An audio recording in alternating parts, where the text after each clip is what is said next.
No matter how many times scientists warned humanity about climate change, nobody listened, and by 2019 a series of hurricanes, tornadoes, floods, and droughts caused destruction all over the planet. After losing several cities, world leaders came together led by the US, and they found a way to neutralize the storms with a net of thousands of satellites, each deploying countermeasures designed to impact the basic elements of weather. This net of satellites was known as Dutch Boy and was designed by Chief Architect Jake. For now it was a US-owned operation, but in 3 years the Dutch Boy would be transferred to an international council. One day, Jake is called to a disciplinary hearing with the US Senate subcommittee because he punched a federal inspector and brought Dutch Boy online without authorization. Jake doesn't accept the scolding and meets their words with sass, ignoring the texts from his brother Max asking him to stop. Jake explains he punched the officer because he wouldn't stop touching machine parts that almost killed him, and that he activated the Dutch Boy to stop a series of storms that would have killed thousands of people.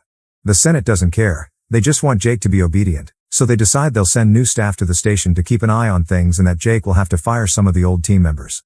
After the meeting is over, Jake bumps into Max, who works under the US Secretary of State. Max has been chosen to be in charge of Dutch Boy, and he's decided to fire Jake because he thinks that's the best thing for the project. Jake is devastated to learn his brother can do this to his family and doesn't speak to him again. 3 years later, a UN team stationed in Afghanistan gets some weird readings on their scanners and goes to check a village nearby. To their shock, the entire place is frozen and the people are dead. A recording of this finding is sent to US President Palma and his team, agreeing it must be kept secret for now. There's evidence this was caused by Dutch Boy, but the politicians don't want to shut it down because the press will immediately jump on it to find the cause. Max proposes to send someone to check on the malfunction, and Secretary of State Deckham tells him to hire Jake for the job because no matter how much Max dislikes his brother, Jake is still the one that knows the station the best. Meanwhile in the Dutch Boy, the satellite responsible for Afghanistan comes back to be checked on. Engineer Habib finds some strange date in its hard drive and decides to make a copy that he hides in his locker. Afterward he tries to go back to work, but when he steps into an empty room, suddenly the doors lock themselves around him and the windows break. Habib is expelled into space and dies instantly. The next day, Max visits Jake, who is living in Florida after his divorce, and gets his daughter Hannah 2 weekends a month. Jake doesn't want to see Max and tries to send him away, but Max tells him about Afghanistan and the airlock accident, asking him to rejoin the project. When Jake turns him down, Max changes his mind by pointing out that his invention is killing people. Later in the Hong Kong offices of the Pacific Climate Council, Long logs in the system and notices something weird about the incident in Afghanistan, so he tries to call Max to warn him only to be met by voicemail. Afterward he goes to the market to get some groceries, noticing how hot it is. In fact the heat is so bad that a cat is trying to stay inside the market fridge, and when Long accidentally drops his eggs, they fry on the pavement. Suddenly the ground starts shaking and Long notices fire whirls destroying the streets. He immediately escapes in his car, driving around all the panicking people and the constant crumbling of the buildings. Long doesn't stop until he reaches the road outside the city and the temperature lowering indicates he's out of reach, but when he turns around he discovers Hong Kong is now in ruins. When it's time for Jake to leave, Hannah cries because she thinks Jake won't return and he's always been hard to rely on, but Jake promises he'll be back. Moments later, Jake is boarding a shuttle and flying to the Dutch Boy, feeling at home again in space. He meets Commander Fassbinder, the chief scientist of the station, and she introduces him to her main team, which includes Security Officer Doucette and System Analyst Duncan. They think the incident in Hong Kong was a gas explosion because that's what the news said, but Jake is sure it was caused by the same thing that froze the village. Meanwhile on Earth, Max is spending time with his girlfriend Sarah, who is part of the President's Secret Service. They're interrupted by a call from Long, who informs Max of the heat he felt before the incident happened, meaning it wasn't a gas pipe. He's tried to check on the Dutch Boy to confirm his theory, but his account has been blocked, and Max discovers so has his. Someone in the government is covering up a system defect, and this has the potential to cause a geostorm, which consists of simultaneous catastrophic weather events triggered all over the globe. Max promises to look into it, and after hanging up, he learns Sarah has been called to work because the president has decided to do a last-minute press briefing, which sounds rather sudden. At the office, Long continues to try to log in when the power goes out. He hears some voices coming from the corridor and rushes to hide. This allows Long to watch how US agents take away his computer and all his paperwork. In the Dutch Boy, Jake learns that the Afghanistan logs were wiped clean by the malfunction, so he orders the team to check the logs of the other satellites to track any signs of corruption. The next day, Max visits his friend Dana, a cybersecurity expert that works for the government IT department. He asks her to look into the blocking of the accounts, and Dana confirms someone programmed this to make it look as if it was part of a glitch, but it was definitely intentional. In the Dutch Boy, Jake has a video meeting with Max, who informs him that there may be some foul play involved in the incidents. Jake is glad to hear this because he knew the Dutch Boy had been built well, and Max authorizes him to retrieve the Hong Kong satellite. This causes an argument because Jake doesn't think he needs Max's permission to do anything, and Max reminds him that he had to clean up after Jake's dumb mistakes all the time after their parents died. He's tired of being responsible for his brother, so if Jake doesn't behave, he'll be fired again. The Hong Kong satellite arrives at the station, but suddenly, the robot arm that grabs it goes crazy and begins shaking around, damaging part of the hangar before dropping the satellite. The fall absolutely destroys the satellite and the team has to salvage the few parts that survived. Unfortunately, the accident created an electrical short and fried all the drives, so Jake thinks they don't have any proof of corruption to analyze. However, Doucet informs him he's been looking at the video of Habib's death and he's discovered something. The panels that exploded had drives in them, and one of them got stuck in the communication tower. Jake and Fassbinder go on a spacewalk to retrieve the panel, but out of a sudden Jake's suit begins malfunctioning and he loses control of his movements. The shaking causes him to drop the panel and get hit against the station, so he ejects his jetpack and manages to hold onto a wire to avoid floating away. Moments later, Fassbinder brings him back inside, and Jake reveals he took the drive from the panel before he let go of it. When the team checks on them, Jake doesn't tell them about the drive because he's sure his suit was sabotaged by one of them. Afterward, he and Fassbinder investigate the drive and discover there are no signs of corruption, which confirms someone has been causing the so-called accidents on purpose. Jake tries to find the login information behind this programming, but he's locked out. In the meantime, Long arrives in DC and agrees to meet with Max and Sarah at a cafe. However, when Long is about to cross the street, he's pushed in front of a car and hit badly. The mysterious man escapes in his own car and Sarah tries to go after him, but she isn't fast enough. Max runs to Long's side and hears him say the word Zeus before he dies. A few hours later, Max gets a call from Jake and takes it because he says it's an emergency. However, Jake only wants to apologize for his behavior and reminds Max there's an unspoken code between brothers before telling the whole story of the day they went fishing with their dad. Max catches on to his intentions and rushes to see Dana to show her a recording of Jake's anecdote.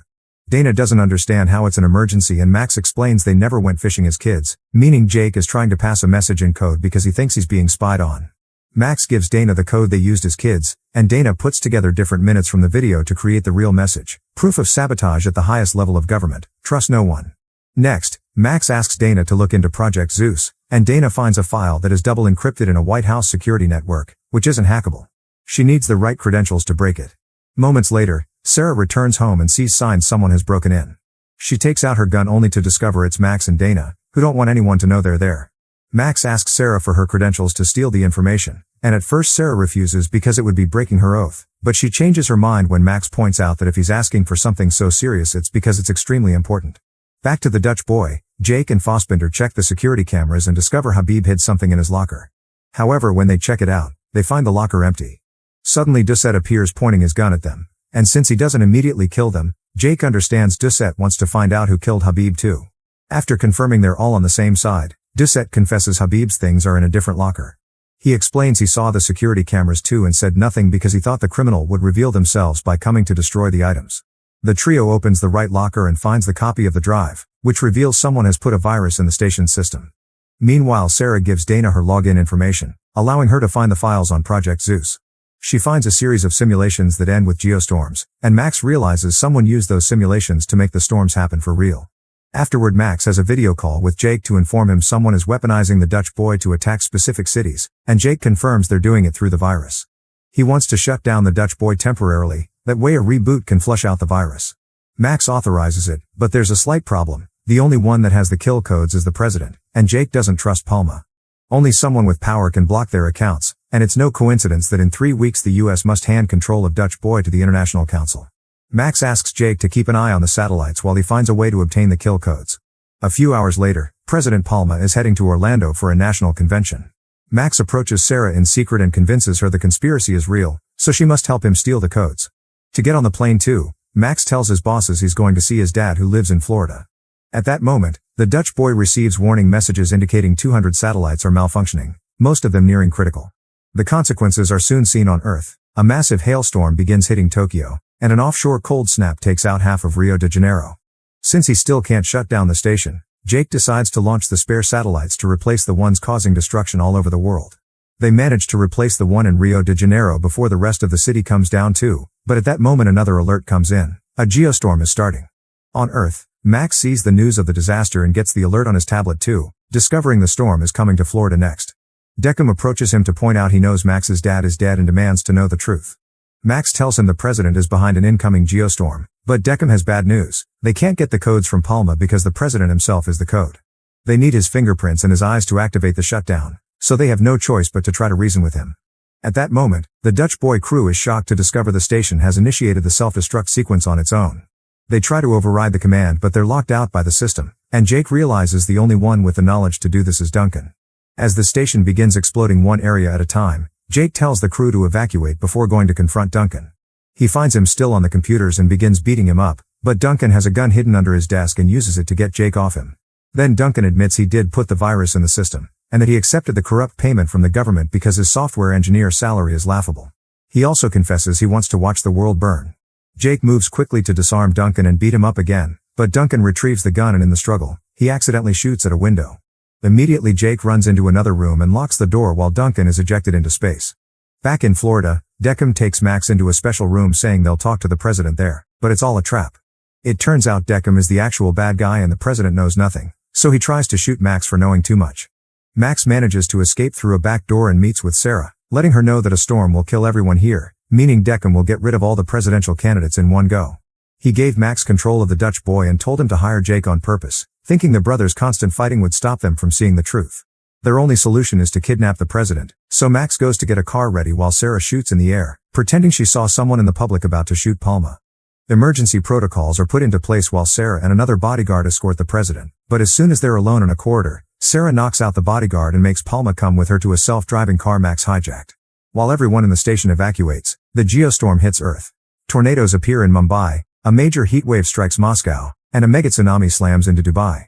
A lightning storm hits Florida, and Max and Sarah manage to get the president out right before the stadium is destroyed. Deckham escapes just in time too and sends his men after Palma, who is being told the whole truth by Max. Sarah has to drive like crazy to dodge the lightning, the destroyed roads, and the shots coming from Deckham's men. There isn't much time left, so Sarah decides to drive backward to shoot at most of the men, then hits their car with hers. The car flips and explodes when it's hit by lightning. Nearby Deckham gives his bodyguard a rocket launcher to shoot at the car with the president. The rocket hits its target and the car explodes, but suddenly Sarah appears behind Deckham and captures him. She used the self-driving system to make the car move and set up the trap for Deckham. Now the police are coming to arrest him. Deckham tries to tell Palma he did it to get rid of their enemies and that he doesn't see it as genocide, because science is just playing God anyway, and he thinks Jake would agree since he invented such a powerful machine in the first place. Hearing his brother getting insulted causes Max to punch Deckham. The news begins covering all the natural disasters and the lack of response from the Dutch boy, which worries Hannah. While the last shuttle leaves, Jake decides to stay in the station because the reboot must be done manually. Fassbinder tries to stay too, but Jake sends her away. Meanwhile Palma is taken to the Kennedy Space Center and he immediately activates the kill codes. However, the self-destruct sequence can't be reversed, so the brothers have to say goodbye in tears. They reconcile after all these years, and Max promises to take care of Hannah. As the station continues to self-destruct, Jake runs to put on his astronaut suit and tries to reach the computer, but the door won't take his code. Fortunately, he's surprised to discover Fassbinder did stay behind and she knows an alternate way to leave. Together they reach the computer and manually do the rebooting. Fassbinder flushes out the virus while Jake shuts down the satellites, successfully stopping the Geostorm. At that moment the room explodes, and Jake and Fassbinder are left floating outside. Jake watches his creation die and discovers there's a satellite left, so they let the explosion wave push them toward it. The duo manages to get inside, but then the station finishes destroying itself and NASA loses contact with them, thus they can't control the satellite to bring it back. A light suddenly appears on the screen forming a mayday pattern. It turns out the satellite was pushed away by the explosion, meaning Jack and Fassbinder are fine.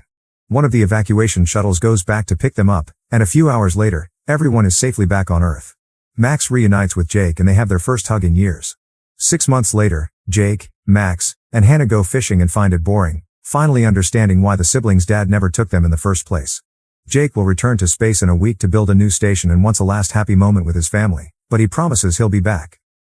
Make sure to subscribe and turn on notifications so you can watch more videos like this. Thanks for watching.